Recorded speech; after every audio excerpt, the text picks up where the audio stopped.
안녕하세요. 모두공 로지컬 국제법의 장현명입니다. 지난 토요일, 그러니까 2019년 8월 17일에 실시된 국가직 7급 시험 국제법 시험 보신 수험생 여러분들을 위해서 해설 강의를 준비했습니다. 일단 수험생 여러분들 수험 보시느라고 시험 치시느라고 너무 고생 많이 하셨고요. 여러 과목 다 가급적이면 좋은 결과 있기를 바라겠습니다. 아쉽게도 제가 봤을 때는 이번 시험은 예년에 비해서는 좀 어려웠던 시험인 것 같습니다. 그래서 여러분들이 조금 더 난해한 문제들을 많이 보셨을 것 같고요. 또 시험을 보고 나오시면서 조금 더 감정적으로 힘드셨을 수도 있을 것 같아요. 그렇지만 여러분들한테 어려우면 다른 사람에게도 어려운 거니까요. 너무 상투적인 표현 같지만 일단 좋은 결과 있기를 저는 마음속으로 계속해서 기원을 하겠습니다. 조금 어려웠던 이유를 먼저 좀 설명을 드릴게요. 일단은 문제 자체가 예전과는 다르게 원칙적인 부분들, 좀 기본적인 부분들 그런 것들을 넓은 의미에서 물어보는 게 아니라 개별 조약들 하나하나의 구체적인 내용들을 좀 더 심도 있게 물어본 그런 문제들이 많았습니다. 그러다 보니까 넓게 공부하는 것보다는 깊이 있게 공부한 분들이 조금 더 유리했을 수는 있는 그런 측면이 있었고요. 두 번째는 출제상 기술에서의 문제인데요. 이번 시험은 유난히도 옳지 않은 것은? 이라는 질문보다는 옳은 것은? 이라는 질문이 좀 더 많았습니다. 수험생들이 출제자들은 비슷한 난이도라고 생각해도 수험생들한테는 분명히 체감 난이도는 옳은 것은? 이라는 문제가 더 어렵습니다. 왜냐하면 확실하게 틀렸다고 생각하는 것 3개가 드러나지 않으면 그러면 심리적으로 좀 많이 흔들리기 때문이고요. 그러다 보니까 시간도 조금 더 많이 쓰게 되는 경향이 생기고요. 또 그 함정들에 빠져서 조금 더 고생하는 경향도 생깁니다. 그래서 저는 이전보다는 이번 시험에는 조금 더 평균 점수나 아니면 커트라인 점수가 좀 낮지 않을까 그런 예상을 좀 해봅니다. 그렇지만 출제 영역에 있어서는 여러분들이 종래 기출 문제들을 통해서 봐왔던 그런 내용들 범위를 크게 벗어나지 않았습니다. 구체적으로 살펴보면요. 조약법에서 한 문제, 그리고 국가 또는 국제기구에서 4문제, 개인 관련 문제에서 2문제, 또 국제법 객체에서도 3문제, 그러니까 해양 2문제와 영공우주에서 1문제, 그 다음에 면제 파트에서 조금 많이 나왔는데요. 주권 면제 1문제, 외교 면제 1문제, 영사관계에서의 1문제 그렇게 나왔고요.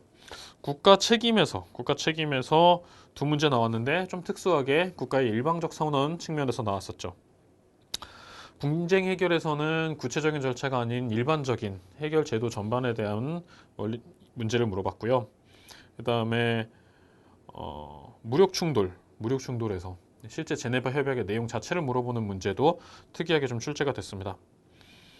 환경법에서는 기후변화 협약의 내용을 얘기하면서 좀 상세하게 세부적으로 각 협약의 내용을 좀 깊이 있게 물어본 그런 문제들이 있었고요.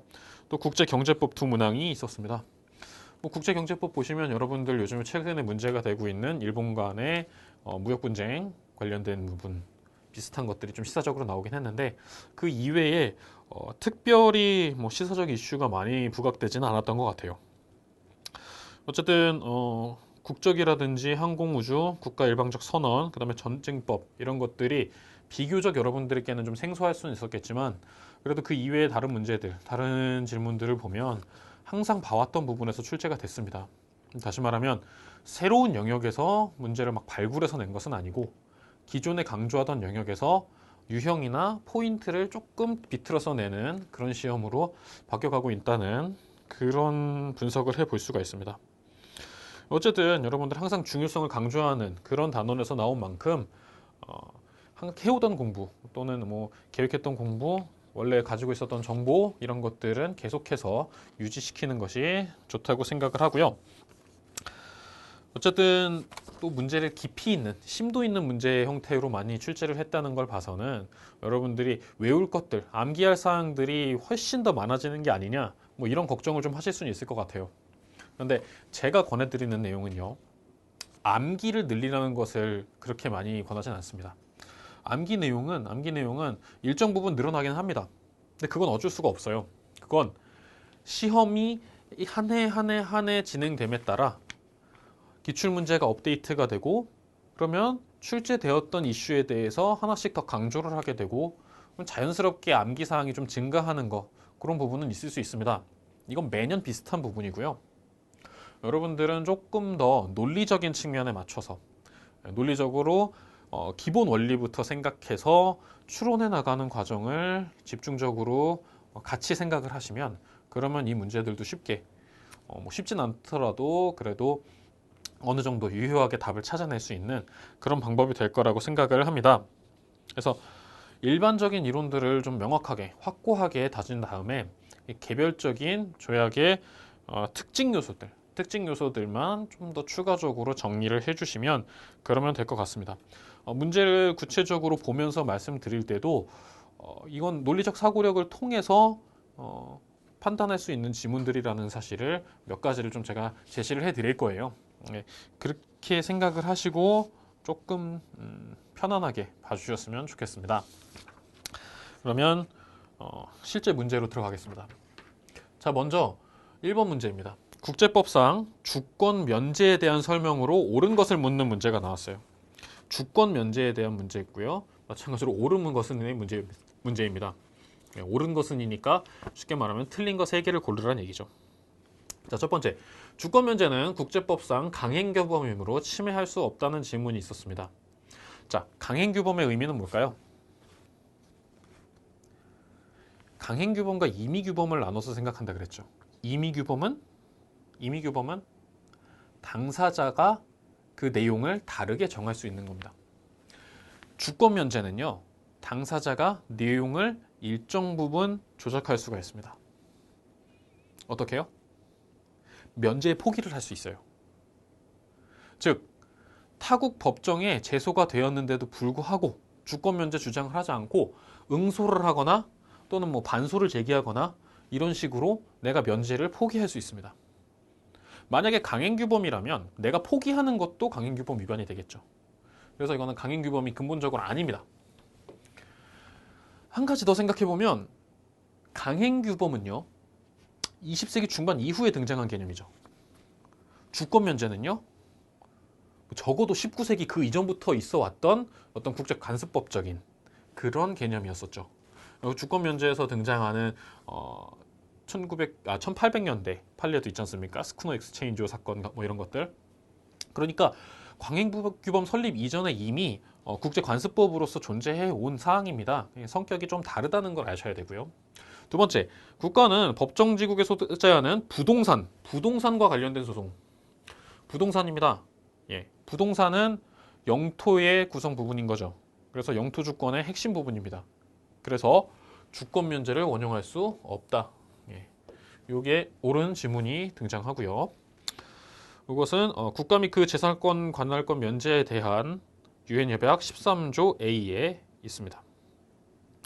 또 다른 국제 판례들 통해서도 부동산은 특별히 소대지국 영토 주권의 객체라는 걸 통해서 주권 면제 이론에도 불구하고 또는 국가 면제 이론에도 불구하고 부동산에 대한 소송은 그 부동산의 소재지 국가의 관할권의 대상이라고 하고 있습니다. 세 번째, 본소에서 피고가 된 외국이 반소를 제기했습니다. 반소를 제기하면 이것은 반소를 제기했다는 말은 쉽게 말하면 본소에서는 원고가 있고요. 피고가 있죠. 반소를 제기하면 반소 원고가 되고요. 이 사람은 반소 피고가 됩니다.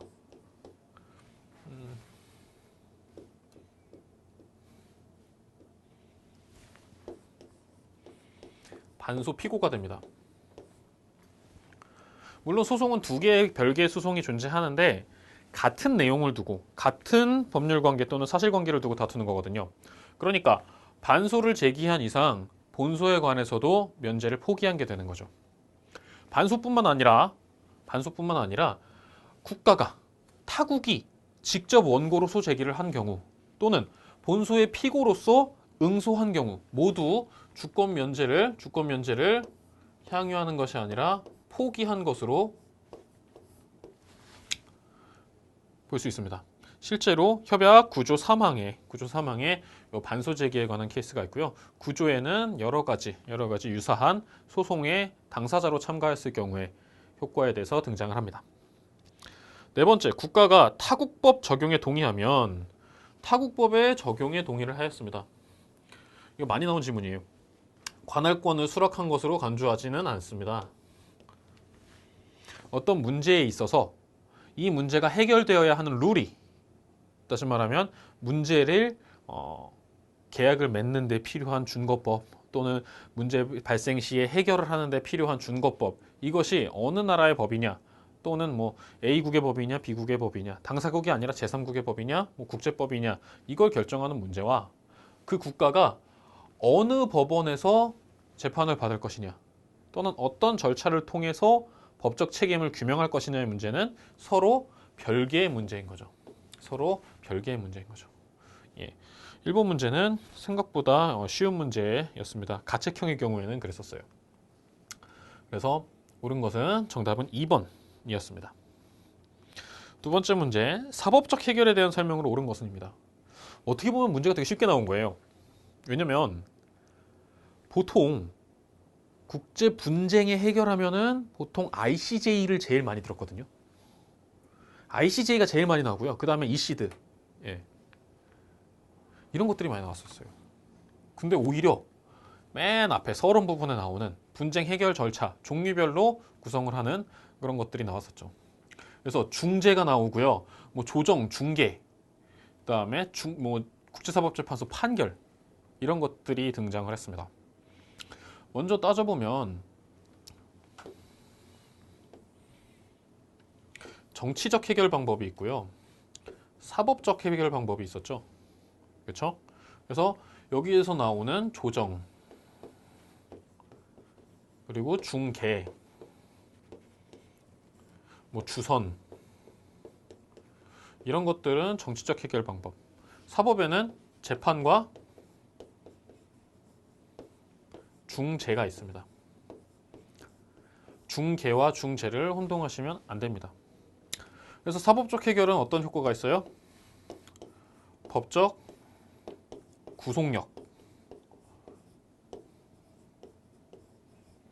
구속력이 있다 라는 것도 여러분들이 정리를 했을 겁니다. 이거에 비춰서 생각해보면 1번, 중재는 그 결과가 분쟁 당사국에 대해 구속력을 지닌다는 점에서 조정과 다르고 중개와 같다. 자, 조정과 중개는 서로 정치적인 방법으로서 동일합니다. 그 결과가 당사국을 법적으로 구속하진 않습니다. 틀린 질문이고요. 중재는 오로지 국가 간 혹은 사인 간에 행해지고 일반 국가와 타강의 비국가적 실체 사이에는 행해지지 않는다 라고 나와 있는데, 이게 어떤 문제예요? 일방의 국가와 타방의 비국가적 실체 사이에서 할 수 있는 게 어떤 거예요? 이시드죠. 이시드.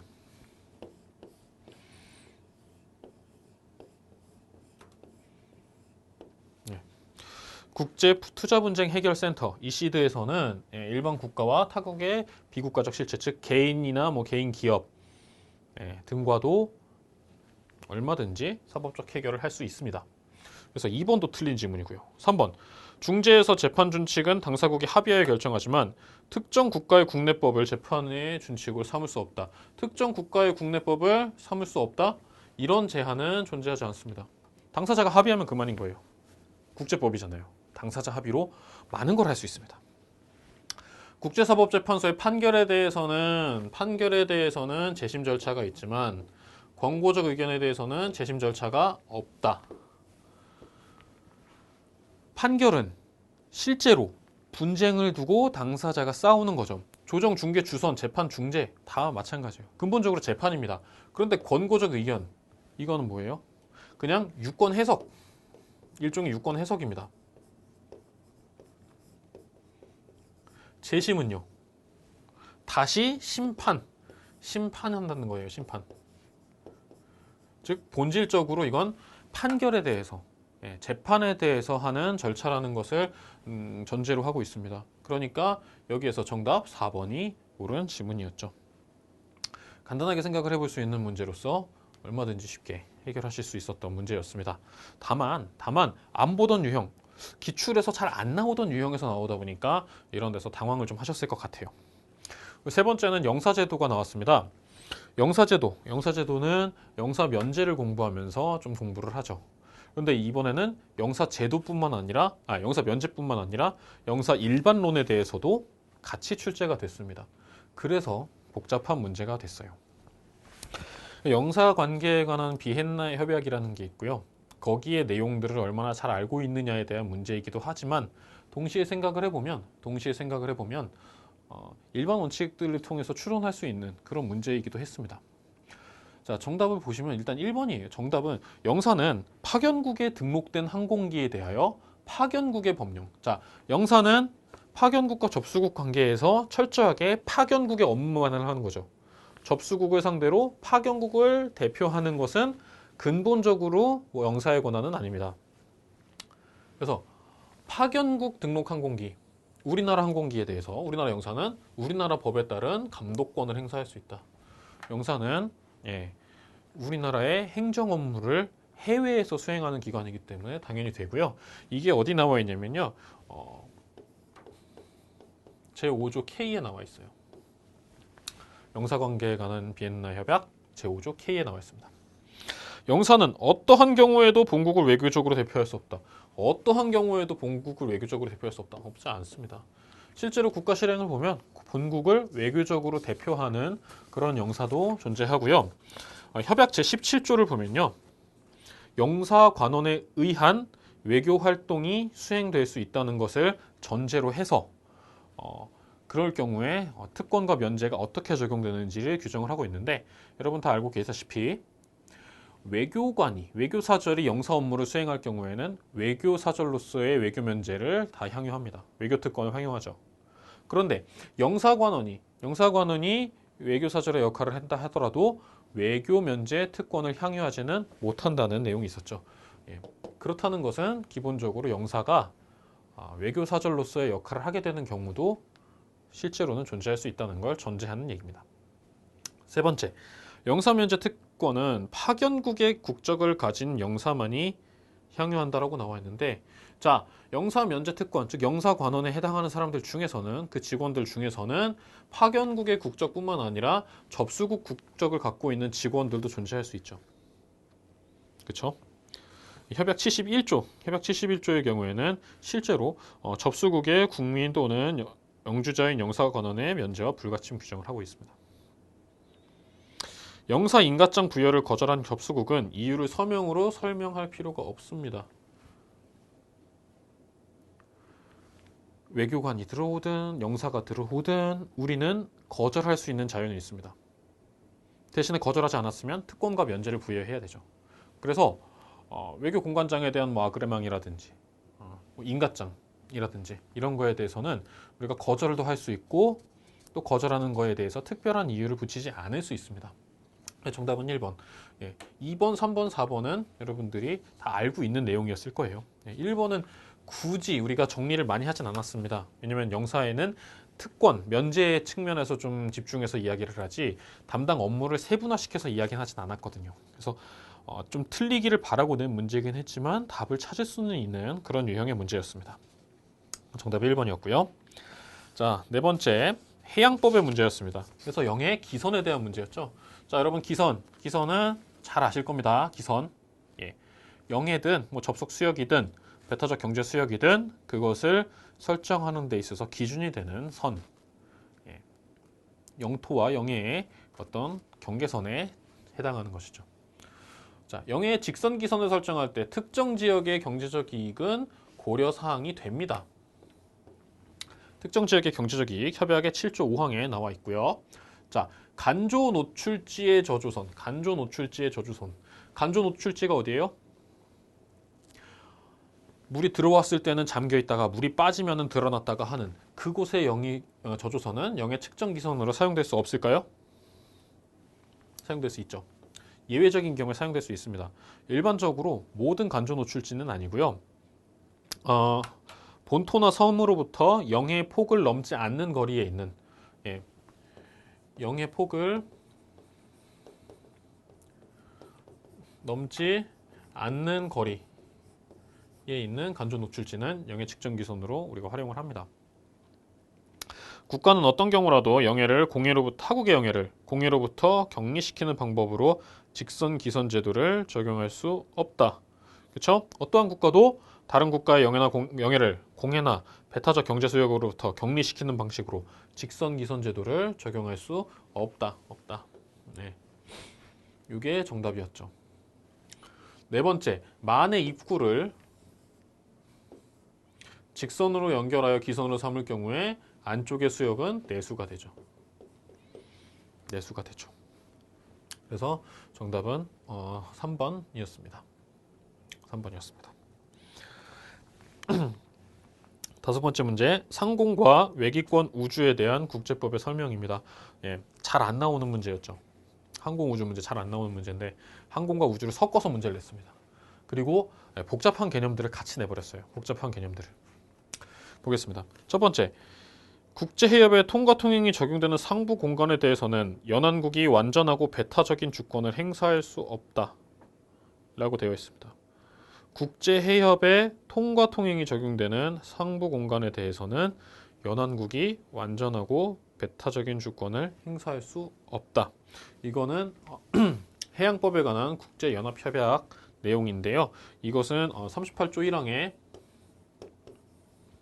실제로 이렇게 규정이 되어 있습니다. 예, 통과 통행에 관한 규정으로서 통과 통행이 적용되는 국제해협, 국제항행용 국제해협의 상부 공간에 대해서는 완전하고 배타적인 주권을 행사할 수 없다. 즉 항공기도 일정 부분 통과 통항의 범위에 들어간다는 얘기를 합니다.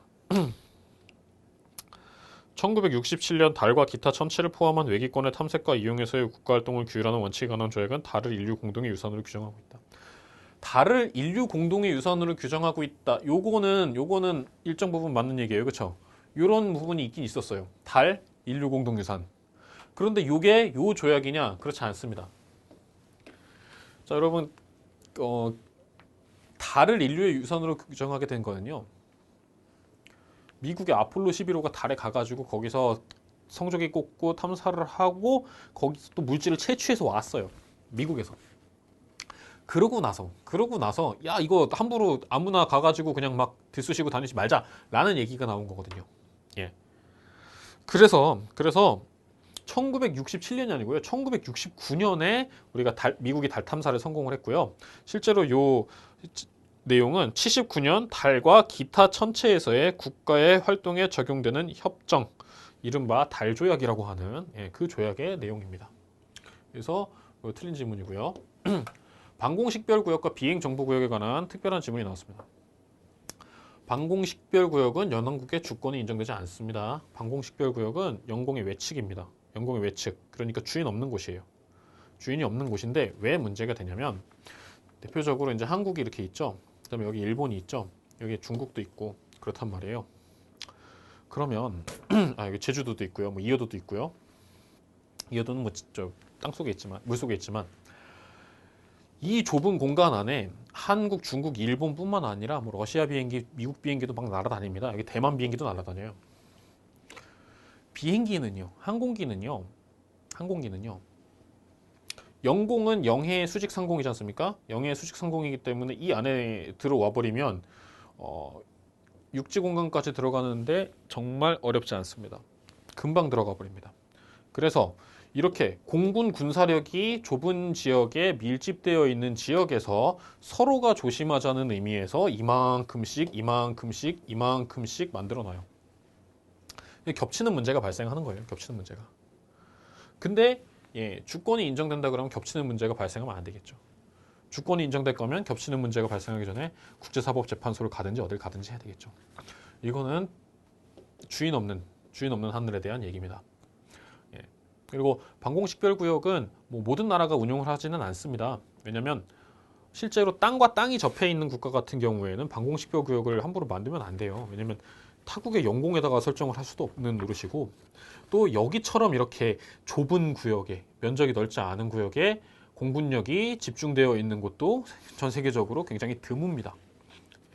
그래서 전 세계 약 20여 개국 정도, 한 20에서 25개 정도 나라에서 실제 운영을 하고 있는 게 방공식별 구역이고요. 이 비행정보구역은 이건 공군이잖아요.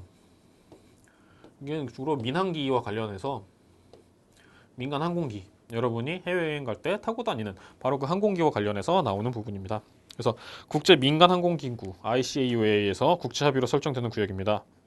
이것도 영공에도 설정되고 영공 밖에도 설정돼요. 그래서 요 방공식별 구역 요거 서로 싸우지 말고 비행 정보 구역에 맞춰 가지고 공군에 대해서 통제도 마찬가지로 하자라는 주장을 우리가 실제로 한번 했었었죠. 그래서 주권적 영역까지는 영공으로 간주되는 건 아닙니다. 이것도 비어있는 공역에 해당할 수 있습니다. 정답은 1번이었어요. 1번. 굉장히 까다로운 문제였습니다. 그 다음 국제경제법 문제로 넘어갔습니다.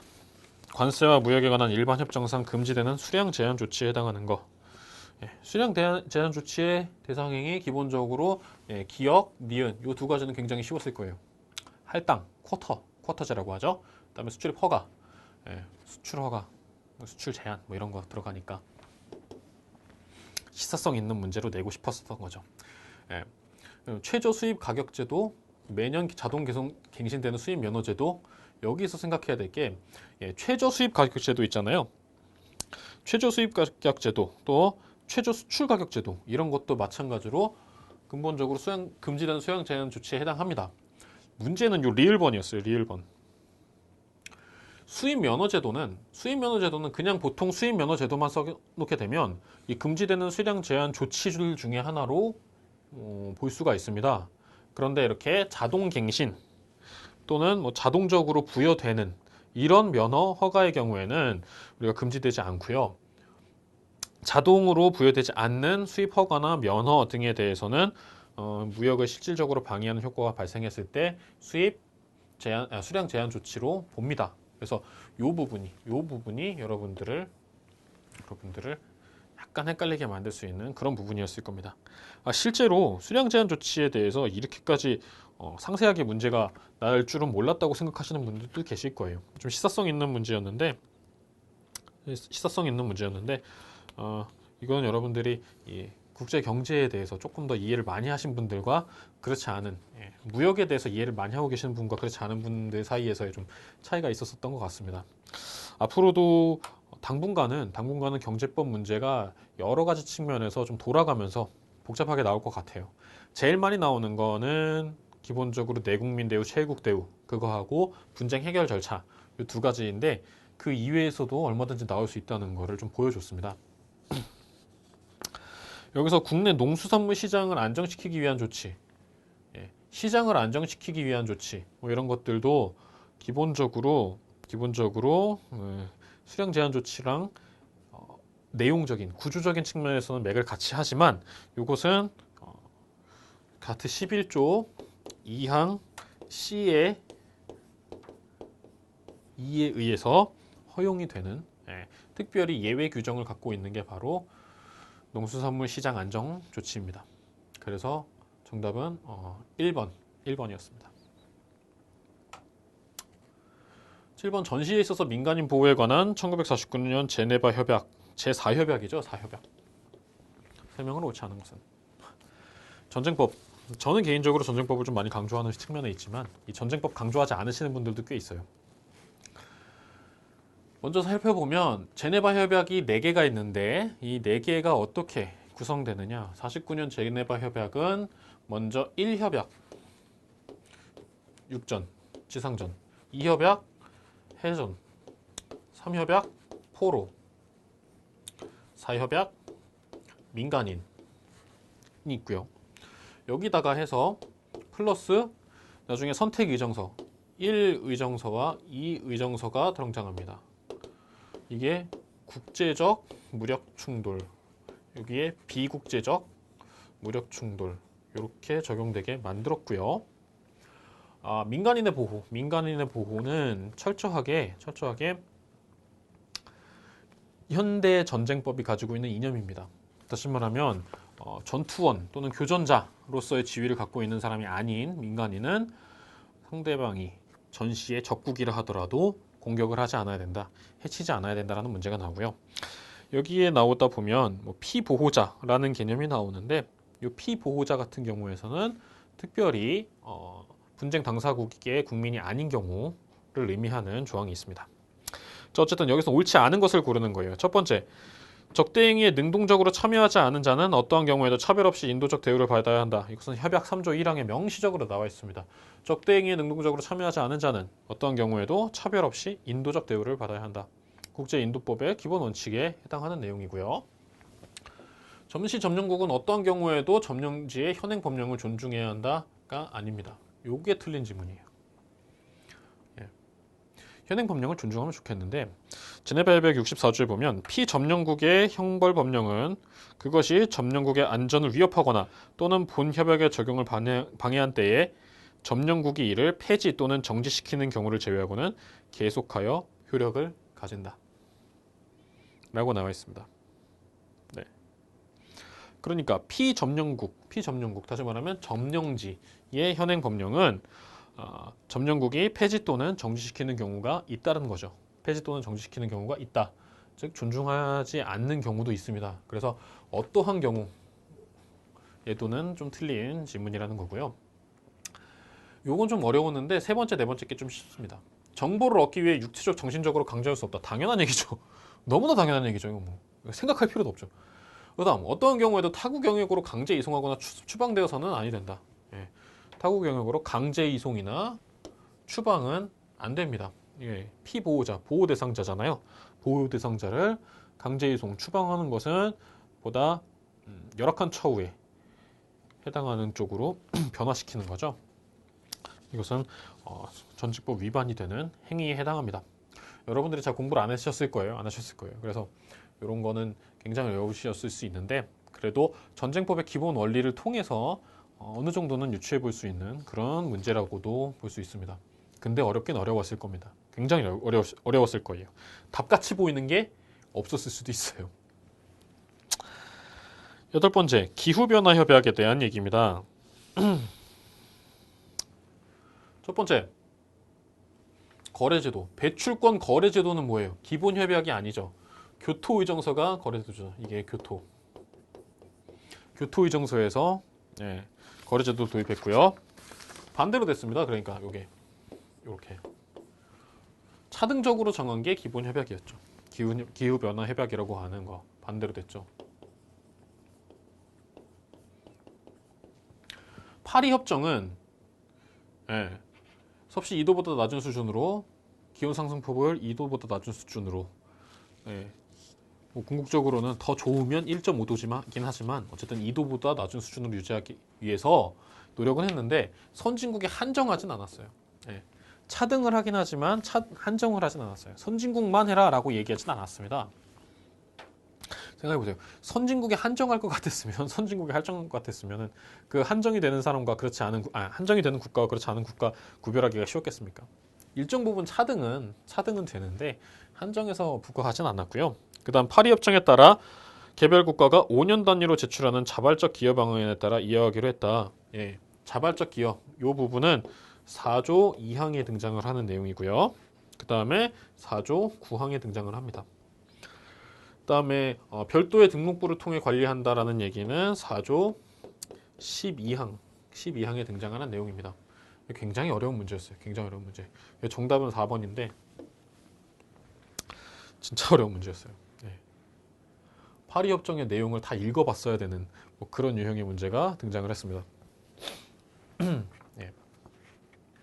근데 만약에 거래제도, 차등, 부여 요거에 대해서 헷갈리지 않았으면 선진국에 한정하여 감축 의무를 부과했다 이런 부분 없다는 것을 여러분들이 조금만 깊이 있게 공부를 했다 그러면 4번에 대한 답을 몰랐어도 쉽게 찍을 수 있는 그런 스킬도 있을 수 있습니다. 그러니까 기본에 충실하면 기본에서 벗어나는 정답을 찾는 가능성은 상대적으로 좀 높이 등장을 합니다.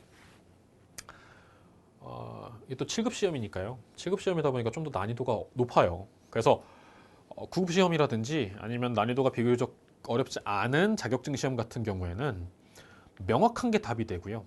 처음 보는 것들은 답이 아니고 그냥 함정이 되는 지문으로 등장하는 케이스들이 많습니다. 그런데 7급 시험이나 그 이상의 시험들 같은 경우에는 처음 보는 것들이 이렇게 답이 되고 명확한 것들을 정답이 아닌 걸로 속아내는 그런 거를 요구하기도 합니다. 그러니까 여러분들 조금 더 기본적인 기본기에 충실해서 단단하게 해주실 필요가 있다는 말씀을 드리고요. 자, 당사국의 일방적 실시, 당사국의 일방적 실시에 대한 얘기입니다. 그래서 국제수지보호조치 같은 경우에는 국제수지제한위원회가 들어갑니다.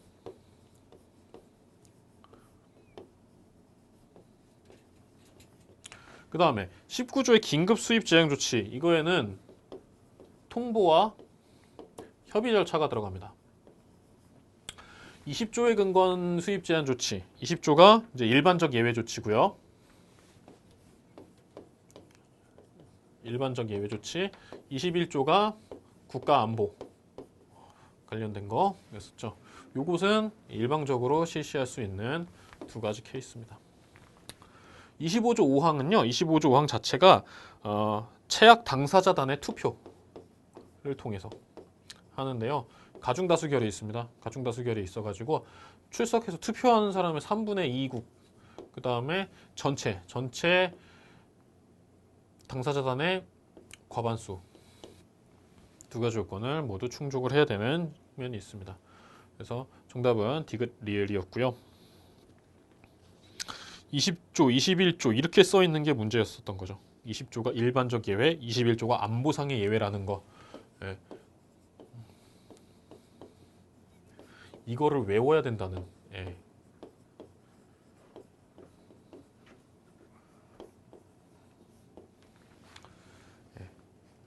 일본에서 또 안보상의 이유를 들어가지고 또 이런 문제를 또 여러분들한테 출제를 해드린 겁니다. 예.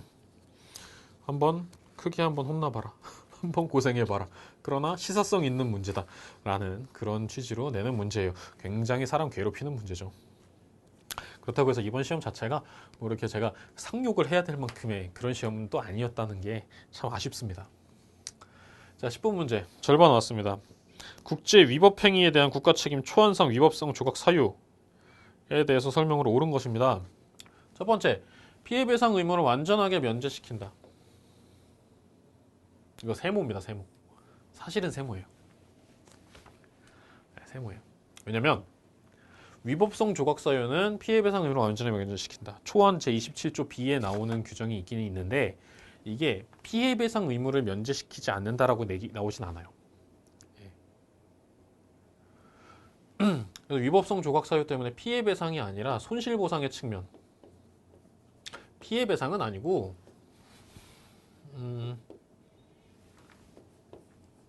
손실 보상의 영역이 남는다라고 해석하시는 분들도 있어요. 해석하기 따라서는. 네.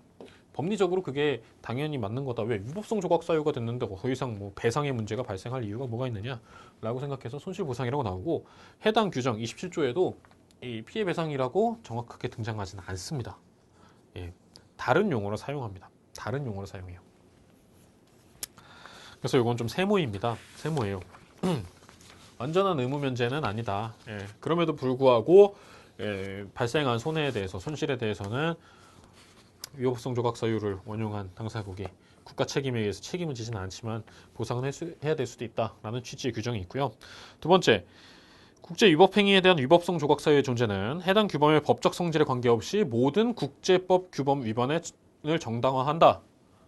성질에 관계없이 모든 국제법 규범의 위반을 정당화하지 않겠죠. 뭐가 있어요? 1번 문제, 1번 지문에서 나왔던 강행. 강행 규범. 강행 규범의 위반은 위법성 조각 사유로 거스를 수가 없습니다. 실제로 초안 26조에도 강행 규범 위반의 경우에는 적용되지 않는다는 것을 명확하게 얘기하고 있습니다. 세 번째, 국제공동체 본질적 이익을 중대하게 침해하더라도 유일한 수단일 경우에는 위법성이 조각된다? 아닙니다. 요거는요, 긴급피난에 대한 25조 긴급피난에 관한 규정에서 나오는데, 타국 또는 국제공동체 본질적 이익을 심각하게 침해하지 않는 범위 내에서 우리 국가의 이익을 보존하기 위해서, 국가의 사회적 이익을 보존하기 위해서 긴급피난을 원용할 수 있다라고 나와 있을 뿐입니다. 그래서 다 국제공동체의 본질적 이익을 중대하게 침해할 정도면, 그러면 또 중대라고 표현할 수도 있고요, 심각하게라고 표현할 수도 있습니다. 그러면 위법성 조각이 되지 않는다. 4번, 조난과 긴급피난의 차이입니다. 이것도 쉬운 문제예요. 조난과 긴급피난 둘 다 교과서 서술 보면 비슷한데 차이가 있다 그랬습니다. 어떤 차이가 있느냐? 조난은 개인 중심이고요, 긴급피난은 국가입니다. 국내법에서 긴급피난은 개인의 법익이 중요한 거죠. 그렇지만 국제법의 위법성 조각 사유에서 긴급피난은 이건 국가의 영역이고요. 개인은 조난. 이렇게 구별을 하라고 여러분들이 배우셨을 거예요. 그래서 정답 4번이 등장을 합니다.